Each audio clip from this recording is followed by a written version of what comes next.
Bienvenue dans le podcast Français pour curieux.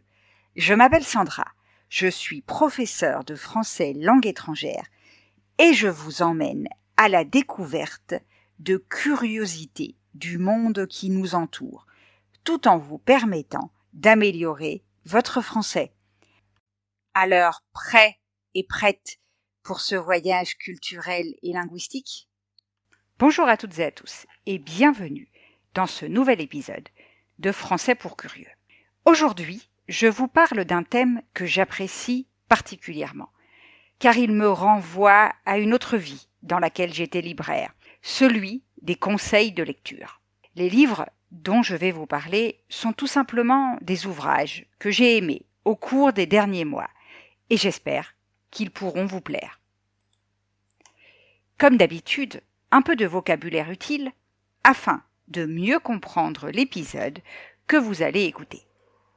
Fougueux. Cela signifie qui est plein de vivacité, d'énergie et de passion. Éphémère, qui dure peu de temps, qui est passager. La subtilité, c'est le caractère de ce qui est délicat, fin, difficile à percevoir ou à comprendre. La mosaïque, c'est un ouvrage formé de petites pièces assemblées pour créer un tout.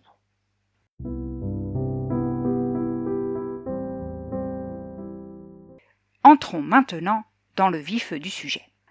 Je commencerai par vous parler de Tata, de Valérie Perrin. C'est l'histoire d'une femme à la recherche de son passé. Tata n'est ni la plus jeune, ni la plus conventionnelle des femmes. Mais Tata, c'est un personnage attachant, un peu fougueux, un peu maladroit.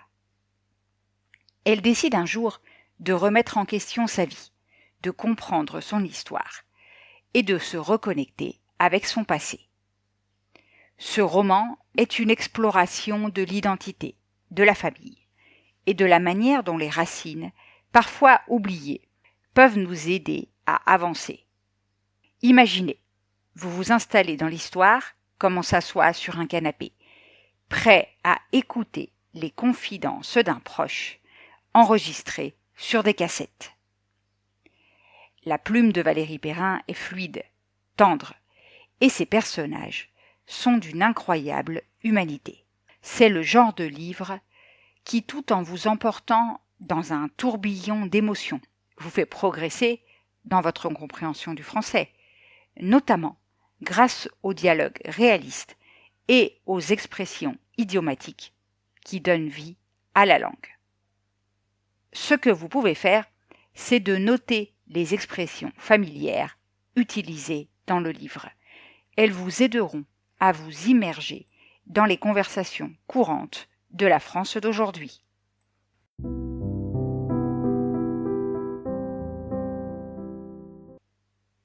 Deuxième ouvrage, Clara lit Proust de Stéphane Carlier.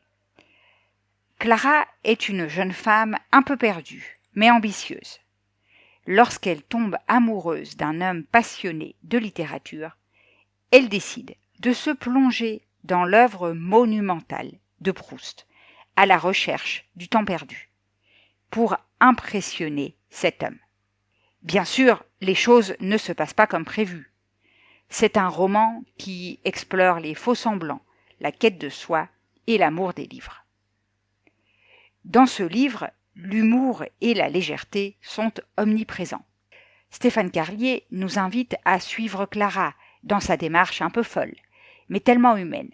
Chaque chapitre est une aventure où l'on découvre des clins d'œil à Proust et à la littérature classique française, tout en restant accessible et drôle. Ce roman est parfait pour les apprenants de niveau intermédiaire, car il mélange des moments de légèreté avec des réflexions plus profondes sur la littérature et sur la vie.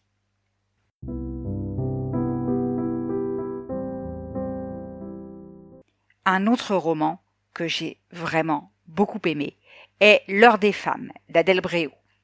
Imaginez un peu un café, un matin calme. Autour d'une table, plusieurs femmes se retrouvent. Chacune a son histoire, son passé, ses rêves, mais elles ont tout un point commun. Elles cherchent un équilibre entre leur vie professionnelle et personnelle. L'heure des femmes est une plongée dans la réalité de ces femmes modernes d'aujourd'hui, mais aussi femmes des années 1960, prises dans le tourbillon des attentes sociétales et des responsabilités. Ce roman est un portrait en mosaïque où chaque femme est un miroir reflétant les défis auxquels beaucoup d'entre nous font face. Le style d'Adèle Bréau est à la fois tendre et incisif, et il offre une lecture fluide et captivante. Petit conseil, faites attention aux dialogues. Ils sont pleins de vie et de réalisme. En vous imprégnant de cette langue, vous apprendrez aussi à exprimer des idées complexes de manière simple et naturelle.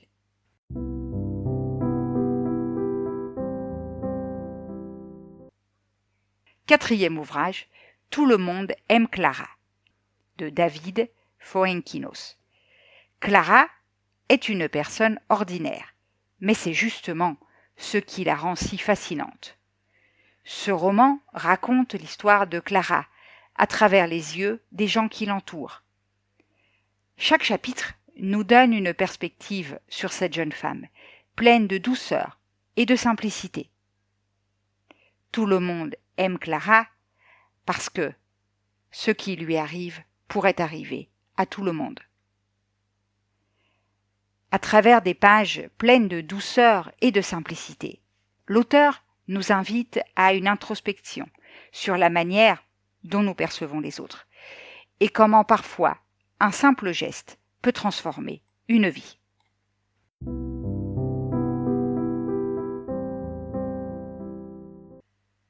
Dernier ouvrage, La dernière allumette, de Marie Vareille. Imaginez une femme qui, après plusieurs épreuves, décide de se battre pour ses rêves. La dernière allumette raconte l'histoire de ces femmes, déterminées à ne pas laisser les épreuves de la vie éteindre leur flamme intérieure. C'est un roman qui parle de résilience, de courage et de la recherche de sens face aux difficultés. Marie Vareille a l'art de créer des personnages que l'on adore détester ou que l'on aimerait avoir dans notre propre vie. Sa plume est fluide et efficace. Et l'histoire, bien que parfois dramatique, comme c'est le cas ici, est toujours pleine d'espoir et de lumière.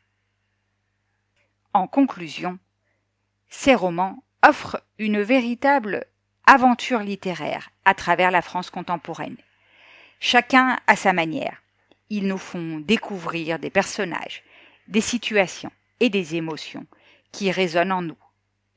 Que vous soyez attiré par la quête de soi, les relations humaines, les défis sociaux ou les histoires d'amour, ces livres vous offriront non seulement une immersion dans la langue, mais aussi un aperçu précieux de la société d'aujourd'hui.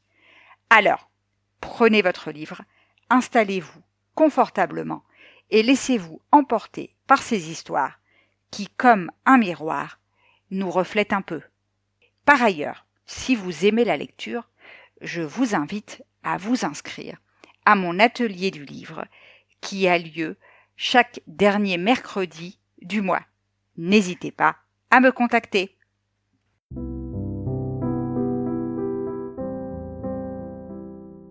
Et voilà, c'est tout pour aujourd'hui. J'espère que vous avez aimé ce que vous avez entendu.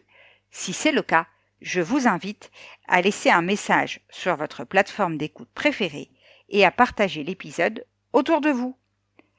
On se retrouve la semaine prochaine pour d'autres curiosités.